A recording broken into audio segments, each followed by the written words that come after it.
ମୋଦିଜୀଙ୍କର ଆଜ୍ଞାଧୀନ ଛାତ୍ର ମାନେ ସବୁ ମୋଦିଜୀ ତୁମମାନଙ୍କୁ ସବୁ କହିଥିଲେ ଦେଶଭକ୍ତି କରିବା ପାଇଁ, ସ୍ତ୍ରୀ ମାନଙ୍କୁ ସୁନା ନ କିଣି ଦେବା ପାଇଁ, କୋଉଠି ବୁଲେଇ ନ ନେବା ପାଇଁ, ତ ମେକଅପ୍ ପାଇଁ ପଇସା ନ ଦେବା ପାଇଁ, ଏସବୁ ଜିନିଷ ତ ମୋଦିଜୀ ଆପଣଙ୍କୁ କହିଛନ୍ତି ଦେଶଭକ୍ତି ପାଇଁ ଏସବୁ ଜିନିଷ କରିବା ପାଇଁ। ତୁମେମାନେ ତ ସବୁ କରୁଛ। ତୁମମାନେ ଦେଖ ତୁମ ଶିକ୍ଷକ ଯାଇ କଣ କରୁଛନ୍ତି। ଇଟାଲୀର ପ୍ରାଇମ ମିନିଷ୍ଟର ମେଲୋନିକି ଯାଇ ତାଙ୍କ ନାଁରେ ମେଲୋଡି ଚକୋଲେଟ ଦେଇଛନ୍ତି। ଆଉ ତୁମମାନଙ୍କର ତ ସ୍ତ୍ରୀର ନାଁ ତ କେବେ ପଡୁନି ମନ, କେବେ କଣ ଖାଇଛ ତ ମନେ ପଡୁନି, ତ କୋଉଦିନ ଆନିଭର୍ସରୀ ତ ତମର ମନେ ପଡୁନି, ତ ନାଁ ତ ମନେ ପଡୁନି, କଣ ହଗୁରୁ ମୁତୁରୁ କାଢୁ ସବୁ ଡାକି ଦଉଛ ସ୍ତ୍ରୀ ମାନଙ୍କୁ। ଦେଖ ତୁମକୁ ସବୁ ଦେଶଭକ୍ତି କରି ସେ ବିଦେଶୀ ଭକ୍ତି କରୁଛନ୍ତି।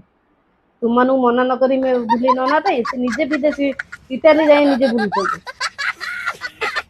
ଏଇଟା ତୁମେ ଦେଶଭକ୍ତି କରୁଛ, କର ତୁମେ ଦେଶଭକ୍ତି କର, ସେ ବିଦେଶୀ ଭକ୍ତି କର।